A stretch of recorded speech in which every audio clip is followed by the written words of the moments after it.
with some localised flooding. Minimum temperatures of 6 to 9 degrees. Now you're up to date on News Talk.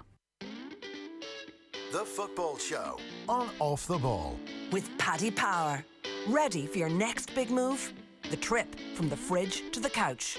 Gamble responsibly. Gamblingcare.ie. I'm prepared to do anything I can to play my country again. Do it then. What about your start to the game? It wasn't bad, was it? Why should an honest answer be a mistake? How can a modern day manager not have a mobile phone? Why should he? So it's Thursday's Football Show. Nathan with you for the next hour. We will have Stuey Byrne in studio in a while. He'll be talking about what is going on in Dundalk. And what is going on in Dundalk, because today there's been strong speculation linking Jim McGuinness, the former Donegal senior football manager, with the role. It doesn't sound this evening like he's going to get the manager's job, but there may well be some sort of a position for him at Dundalk, as Stuey has seen it all in the League of Ireland, and what's going on with Dundalk is certainly very worrying for their supporters. So that to come in a little while. A big weekend of football as well, as the English domestic season comes to a close. The final day of the Premier League season. We'll have Liverpool against Crystal Palace. If Liverpool win that, they are heading for the top four in a Champions League place, level on points with Leicester, but with a better goal difference. Leicester take on Spurs. We'll have reporters at all 9 other matches, the goals as they go in, all those matches getting underway at 4 o'clock. And Brian Kerr and Stephen Doyle will be on commentary for Liverpool against Crystal Palace, with fans back in at Anfield. But right now, I'm delighted to be joined on the line by the Rochdale manager, Brian Barry Murphy. Evening, Brian. Nathan, how's it going? Not too bad. It's been a tough few weeks. Rochdale relegated from League One after 7 seasons in the English third flight. The 1st of May, I think, was the day your fate was finally sealed. It's a few weeks on, but I'd imagine the hurt and the pain and the disappointment doesn't leave you too quickly. I think it can be hard initially. I think probably for the last couple of months we would have been one of the favourites to go down. So you're always kind of trying to fight against that natural, I suppose, wave, and we looked like we were going to do it for a spell there towards the end of the season. We hit unreal form for a spell, but in the third last game there, we conceded a 96-minute equaliser against Wimbledon, who were a team we were chasing, and from them we just couldn't lift ourselves against Doncaster, and I suppose we played brilliantly in the last game, but it was irrelevant at that stage. But yeah, I think with the with the release list and retain list that's come out this week, there's a real emphasis on looking to move on and focus on next season. We often hear with relegation how damaging it can be for the club behind the scenes as well, because obviously as you go up and down the pyramid, the amount of money that comes into the club goes up and down with it. How hard are those initial days afterwards? Are Rochdale a club that are well positioned, that there don't have to be major cutbacks when you step back a league, or actually are there a lot of hard conversations that have to happen in the days and weeks after relegation? No major adjustments for us really. I think a big part of where we were this year financially was last summer the club made a decision to safeguard the future of the club and make sure that at the end of this season, no matter what happened, that they had a club that was in a good position, and that's the case. So we spent little or nothing all year really, and focused on bringing through our own young players and put together a squad that was still high on quality but very young. So financially, I think the implications are not that great, and as such, we should be in a strong position moving forward. And I guess financially for clubs around League 1, League 2, it can't get any worse after having a season with no crowds in. At least next year it's looking quite promising, and that even if it is League 2 football, you should be getting crowds back in and all the revenue that'll bring with it.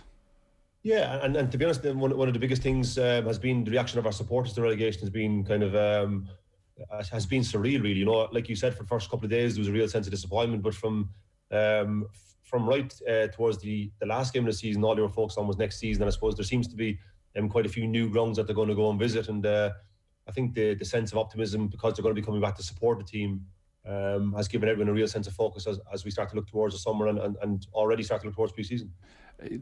The relegation and how it came about this season, like looking at some of the running games around Christmas in particular, you were the real entertainers, I think, at one stage of English football. There was a 4-1 defeat, followed by a 5-0 win, followed by a 4-1 defeat, then a run of draws that were 3-3, 4-4 and 3-3, and a couple of weeks later you were beaten 4-3. A bit too exciting maybe. Yeah, it's funny when you look back at it. When you're in the middle of it, you kind of don't realise it. We were the talk of the town there for a couple of months after the early part of the season. we were very stretched in terms of bodies because of the size of our squad. And then in the middle part of the season, we played some unreal stuff. And the prediction pre-season, well, we wouldn't score any goals. We were scoring goals for fun, but as you referenced there, we were also conceding, and we were missing Paul McShane, who's a friend of the show, and Owen O'Connell missed a lot of games. And when this season has been pretty clear, when we've missed our experienced players, our established players, it's been a struggle. And in that middle part of the season, we were missing a host of players, and we're very young. And before you knew it, there was a run of there of, I think it was 1 win in 13 or 14 games while we were doing all that stuff you said. And when you look back at the season overall, I think that was probably the most significant factor that meant we ended up where we did. How are you with dealing with the stress when you're in that sort of a relegation fight? Do you bring it home, or are you quite good at parking it? I'd like to say the latter, but it isn't easy. I mean, you kind of feel an obligation to the players, and we had a very young squad, and you see them playing some of the stuff we played this season was brilliant, and like I said, we had a very young team, and I would say within the difficulties of League One, there was probably no team had more individual accolades in terms of player of the month and international call-ups. You've obviously seen Gavin Bazunu, Quadro. We had a host of players like that, but within that you always feel that sense of I suppose responsibility towards the overall squad. So when results are hard, I think it's hard to switch off. You sound like somebody who really enjoys the working with young players and seeing them progress and helping them along with their career. Is it difficult when you're going external then, and well, I suppose results decide everything in football, but when you're talking to supporters and you're talking to ownership about progression, you're saying, listen, we have all these players, I'm making them better players, but results aren't going the way you want. Is it hard to keep that balance right of sticking with those young players even if results aren't there? I think it's a challenge, but I think it depends on how much you believe in and how much you want to stick to it. I think it's about understanding, I think, and making sure that the supporters are all on the same page and kind of communicating with them clearly from the early stage of the season. And to be honest, there were stages this season where we probably could have done that better as a club. But I think the supporters had a clear understanding that we were on the lowest budget in the league and we were a very young team. But I think if you're seeing general progress from the players, you have to almost separate yourself from that result and hope that in the long run it'll benefit the club. And the benefits of that are now that the club have a group of players that are seriously talented, very young and very valuable, and go into League Two with some of the most talented players we've ever had at the club, and that includes a few Irish lads. Obviously, we took Conor Grant from Sheffield Wednesday, and he kind of, I suppose, a significant kind of player in terms of, if you saw our club, we like to bring young players through, but also bring players from other clubs who aren't getting enough action and give them a chance to play. So that's the overall ethos in the club, and something that kind of is important for me, because that's the way I like to work. That scouting that you need to do then to get those players who maybe doesn't work out for one place and to give them the opportunity, how much of that do you take on yourself? Yeah, loads really, and kind of I wouldn't, there's a lot of talk about recruitment and stats analysis, and we have a great team behind me, but a lot of stuff is just based on, I suppose, a love for watching out for different talents, and I think naturally kind of looking out for Irish lads who kind of come to the UK, and because of, I suppose, a similar path myself when I was younger, you take an interest in how they're going, and someone like Conor is probably a great example, because kind of knew how good he was and believed he was going to be a top player when he came over here. Didn't figure loads for Sheffield Wednesday, but you kind of feel as if you have an advantage then, because you've seen him come from Rovers as a young lad and kind of use that to the club's advantage. And now he established himself as, I suppose, as one of the most creative players in League One, and hopefully will be in League Two next year. And that's a big opportunity, I guess, for you, because listen, we often hear of the horror stories of the players who do go over at 17 and 18 and don't make it and come back and maybe try and make it in the League of Ireland, or maybe just fall out of the game because they dreamt big and it didn't happen and there wasn't a support system in place. That actually you can say, listen, it may not have worked out in the Premier League, in the Championship and Academy, but you can, well, look at your own example. You can stay in England and you can make a nice living for yourself and be a professional footballer for 10, 12 years at a very decent level still within that country. Yeah, I think probably, yeah, having you always look and delve into that when you're looking out for fellow players, and I feel as if I've evolved in myself in terms of kind of looking out for players from even some of our youngest players from other parts of England or from other countries. You kind of link them all together, and as such we ended up with a very multicultural group from all over the place. But you're always looking for the lads to support you feel as if maybe kind of, I suppose, I've gone under the radar or are not quite getting the chances that you feel their talent deserves. And then if you give them a platform to play, the results can be extraordinary, really. And like I said, we had the likes, I suppose a lot of people will see now Codroba has gone to Watford. I'm convinced Conor Grant will be a future senior international for Ireland, and even the likes of Owen O'Connell, who's slightly older. If you give those players a real platform to play in League One, then it gives them a great chance to impress everybody and progress up the ladder. So Conor Grant's he's only 19 at this stage. In terms of his potential, and I know he's with Shamrock Rovers at one stage when he was younger, but like what type of player is he technically? Incredible player, David. Like I kind of say it to the fellas over here in England, because without being disrespectful to ourselves, I kind of say like a very young Irish player, and that you could almost, if he was Spanish, you'd say like, oh, he looks like a typical Spaniard. I always, whenever you think about Wes Hoolahan and the influence he had on the Irish squad, it was always the case that, well, we haven't got anything else like him. I'm not saying Conor is better than Wes at this stage of his career, but he's equally as talented, equally as creative. The way he plays the game is incredible to watch. And like, I was convinced when he was at Sheffield Wednesday that he would get in their first team and be a mainstay in the championship. So when he didn't, I just chanced my arm, to be honest, and tried my best to get him up to Rochdale. And when it happened, I was delighted, and I thought I could help Conor progress into the international arena with the under-19s, and he's done that himself. And then he will with the under-21s now himself. And if he keeps on the right career path, there isn't many around like him, in my opinion. When you see the type of players that are going over then from Ireland at 15, 16, are we creating the right type of player? 100%. And these there's going to be a change in the offing here. As painful as it seems, the calibre of player that we're producing and coming over is exceptional. And like the lads are so, I suppose they're getting so much education in terms of how the game's evolving and how technical they've become that. I can't say for certain when we're going to see our international team reflected with real success and I suppose long-term winning runs. But like the conveyor belt of talent at the real younger age bracket that you saw kind of when Stephen was manager of the under-21s, that's on its way. Like, and it'll only progress and keep better as long as the work is done back home at the early stage, which obviously I'm not privy to. But I can say that I've seen the ones of that 17, 18, 19, 20 bracket.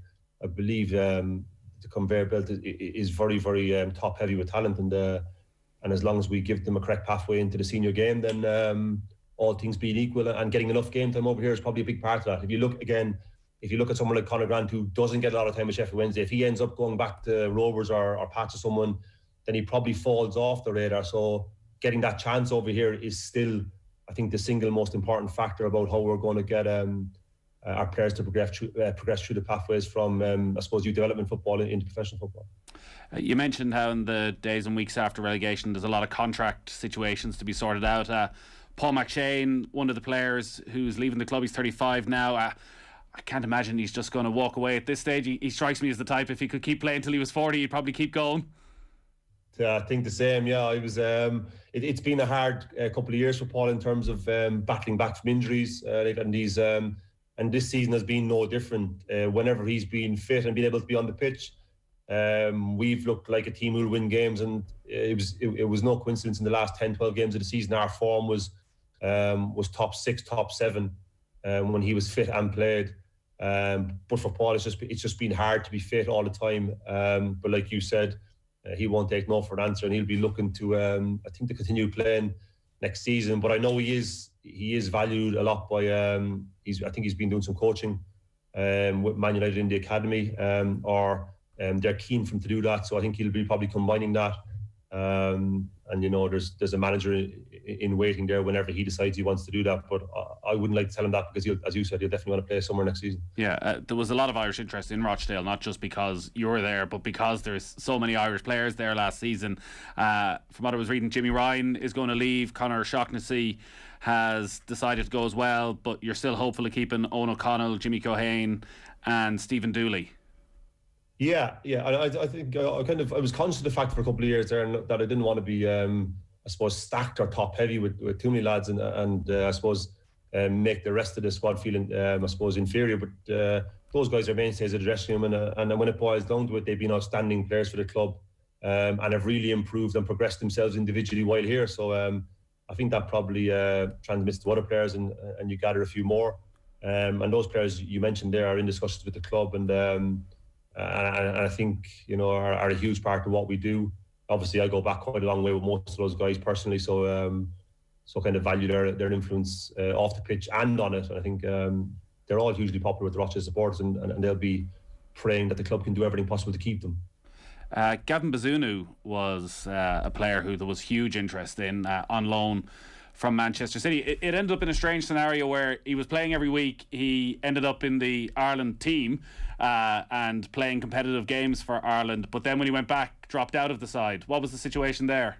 Yeah, I think a lot of it was my fault. I played Gavin every game and used him throughout the season when he was struggling with injuries. He had a broken finger early in the season when he went away with Ireland under 21s, and just played him. And to be honest, before he got called up for the games he played in for the senior team, I was very keen to give him a break.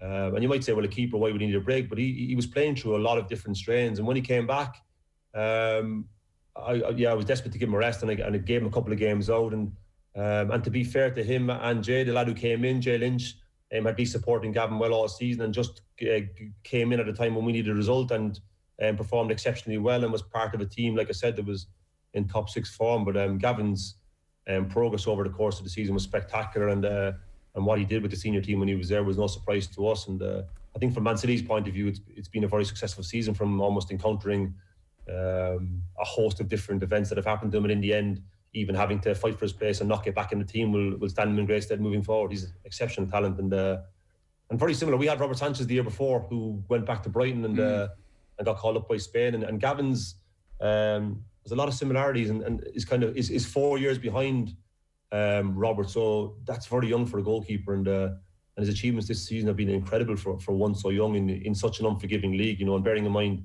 the scorelines you referenced there, like he was in the thick of that.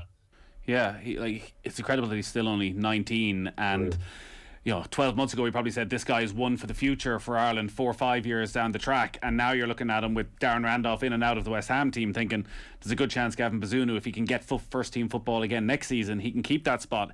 When it comes to those type of loan deals with a club like Manchester City, do you go back in this summer and make your case to get him back again? Yeah, always. I think what I normally find is someone like with Gavin's level of ability, that the City and those clubs are normally looking for the next step. So from that point of view, they'll probably be hoping for a club at the top of League One, or Gavin himself will probably want to go and play in the Championship. But I think the priority for Gavin at the moment is just to play again. Like I said, there's very few 18-year-olds will have experienced what he's experienced this year. And you could almost see, I'm not picking the Irish squad, but himself and Queeveen are almost two exceptional talented goalkeepers who, when we're speaking about what that Irish squad is going to look like in the next couple of years, it couldn't be in better hands, as long as we understand what age they are and what it looks like when they play. Different loans happen for different reasons, and I'm sure you end up with players who've just fallen out of favour and want to get themselves some first team football, and they're probably in their mid-20s and are just desperate to be playing.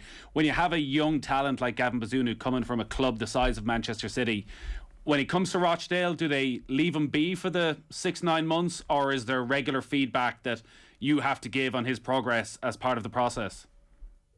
It depends which clubs, really, and some of the clubs can be quite picky and I suppose can want a lot of input into how they're training and what they're doing. I would say the two main ones we dealt with this year were Man City and Brighton, and they're almost identical in the way they hand their players over to you, and almost want the players to be treated as your own players, and as such want little contact with the players. The coaching staff, or they have loan managers now as such, would contact you just to see how they're doing or how they're feeling physically, but very, very little input. They almost want them to become part of your club and see how they adjust and stay out of it until maybe in an international break, if they're not playing for that, call them back for a couple of days. But generally, when those clubs have let us have their players, they've handed them over, warts and all, and said just do whatever you want with them, really, and as such, it works very well. I think if there's too much input from the parent clubs in terms of what you're doing, it can be distracting for the players, and a lot of players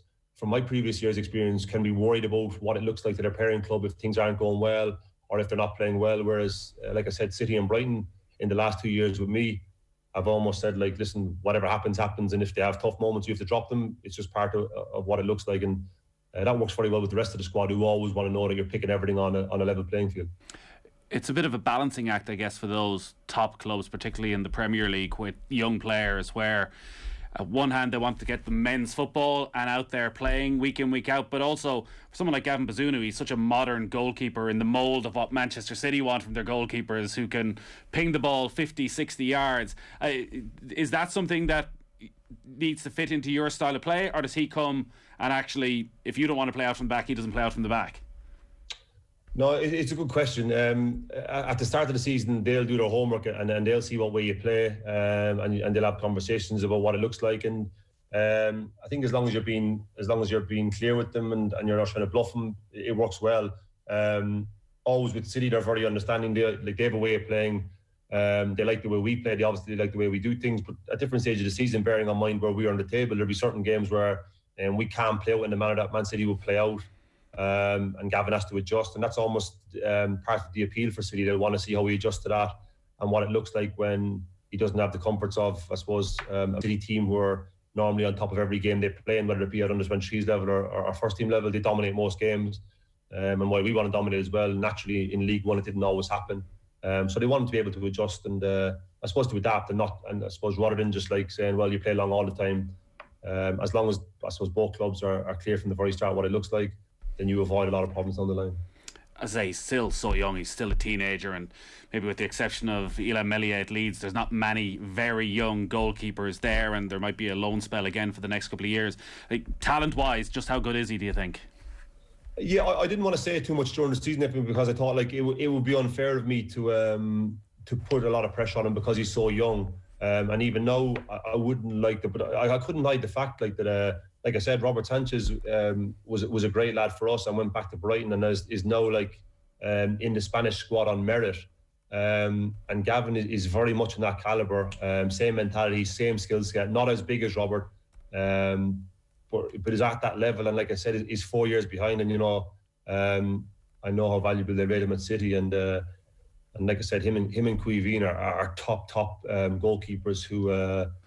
Even though obviously I'm very close to Gavin, I would have the height of respect for Cuivine. I don't think you could pick between them. And I think it's something as an Irish supporter we couldn't be more excited to watch them two compete for the next few years. I think it'll just naturally mean that all the stuff about the style of play that Stephen's playing or what way we should play as a senior team, it'll become irrelevant because the way those two lads play, it just means you play this way and that's it, and there's no debate. It'll just be natural for us, and I think that'll take away a lot of talk about what way we should or shouldn't play. Yeah, difficult to weigh up when it's your player and a Cork man he's competing against as to which of them is going to be better, is what you're saying.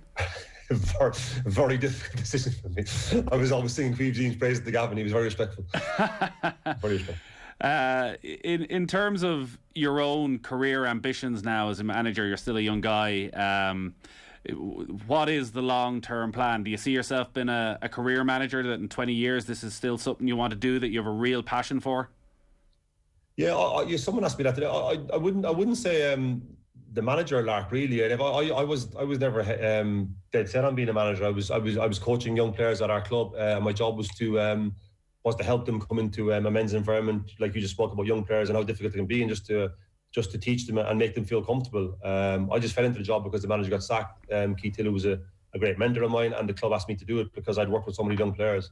So this is just a byproduct of that, really. And I've had the time of my life doing it, so I'd keep doing it as long as I can. But in terms of a career plan or what I want to do, no idea. I never really believed in long-term career plans. Just kind of couldn't tell you what I was going to do next week, really, apart from next year. It does sound, listening to you, it's not the usual manager speak, that you do genuinely want to help young players, that you get a joy and a satisfaction from seeing young players progress and get the best out of themselves, that maybe every modern day manager doesn't have. Some maybe are a little bit more ruthless at times. Yeah, I just, towards the end of the season, there was a few days after games where I just had to knock myself into line because I was thinking, how disappointing it was for us to lose games or to be relegated, and how it looks. But when I looked into it and analysed it myself, I think, I have to lose my ego a little bit and to think, well, what are you really worried about here? How it looks back home, or what people think of you because you're going to be relegated. And, all along, my dedication was to the players to just try and, I suppose, make them feel comfortable and help them along the way. And in the end, I didn't want to offend our supporters or make them think relegation was acceptable. I felt responsible for it largely and disappointed on everyone's behalf. But from there, I think it's just about remembering that it's not about yourself as a manager. It's about the players, and within the last season, our players have had incredible growth down to themselves. And you see them progress in all different manners, and to see Rochdale players go off playing for so many different countries or be attracting the interest of Championship, Premiership clubs was something to behold. And then obviously you want to give the supporters something to look forward to next season and think you can go and attack League Two and try and put a serious team in operation to go and have a go off that. Yeah.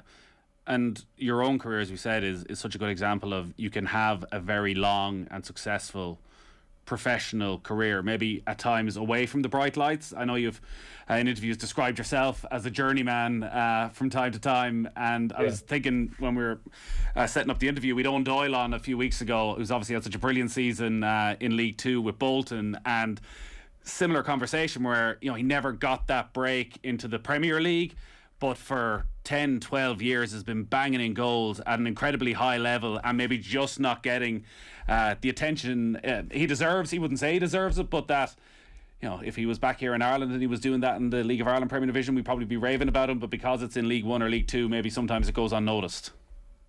Yeah, I think that's fair. I think there's an unbelievable camaraderie or respect over here. Everybody you see from our own country who's playing in League One, League Two or the Conference, there'll always be a hello and a respect for what you're doing over here, because it can be quite unforgiving over here and quite lonely when you're over here, like you said, doing what you can. And as part of the appeal for me was I always felt as if I used the journeyman tag kind of laughingly, but I felt it was a fair reflection that I never quite thought I was good enough to get to the Premier League. Had a great innings, but kind of the thought of trying to help the lads like the Conor Grants or Gavin Bazunu on their journey towards reaching the very, very top and getting as far as they can was what appealed to me. But yeah, there's a host of lads over here working incredibly hard, and I suppose the real stories are in the lower leagues, like you said. And it takes a lot of courage and a lot of commitment to stay away from home and go through I suppose the difficulties that we can face in the lower leagues for not huge reward all the time, and you would say kind of a genuine love of the game, I think, for most of the lads who are over here from back home. Yeah, you mentioned the feedback you get from home, or worrying at times about what people think back at home. Does your dad be keeping a close watchful eye on everything that's happening? Yeah, busy with the dogs at the moment. Really? Busy with the greyhounds. Yeah, yeah. I think naturally you always think. We get loads of feedback. You'd be surprised. Our dressing room on a Monday is full of the reports of what it looks like in the Irish press, or you guys, or the feedback from home. But and a lot of that can be influenced by the score. So if we lose, we're the worst in the world, or if we win. I think we do feel the pressure of what it looks like on yourselves show or the local press back home. Yeah, he's keeping well anyways, your dad. The last time I remember talking about him was we were doing our Cork Mount Rushmore, and I was saying that I thought it's fairly predictable. You'll have Roy Keane, Sonia O'Sullivan, Ronan O'Gara and Christy Ring will be the four, and my inbox was inundated with how could you leave out JBM? He has got to be in there somewhere. The love for him in Cork is as deep as ever. How dare you? Yeah, what a disgrace. I know, outrageous. O'Gara's number one though, isn't he? Well, he'd say so anyways. He could be after this weekend, depending on how things go. Yeah, there's a huge La Rochelle fan club in our club at the moment. Oh, really? Yeah, we all the Cork boys together. Yeah, I went to the same primary school as Ronan, and always looked out for him with immense kind of pride, really. And he spoke to our captain Owen O'Connell earlier in the season actually about some of his own experiences. So he's been a big help to me and a big help to us over the years. So rooting for his guys on Saturday, really. Great. Any chance of you coming back to Ireland, to the League of Ireland? In what capacity? as a manager, like, have you a longing to go? I've never interviewed someone from Cork who doesn't have a longing to come back to Cork. Good point. Yeah, I was, I don't know, my main affection is for Galway at the moment. Caulfield's up there, so our main loyalty is towards Galway at the moment. And obviously Colin Healy at Cork support them as well. But Johnny C, we're rooting for him to get promoted from the Division 1. Yeah, but he tells me it's very competitive.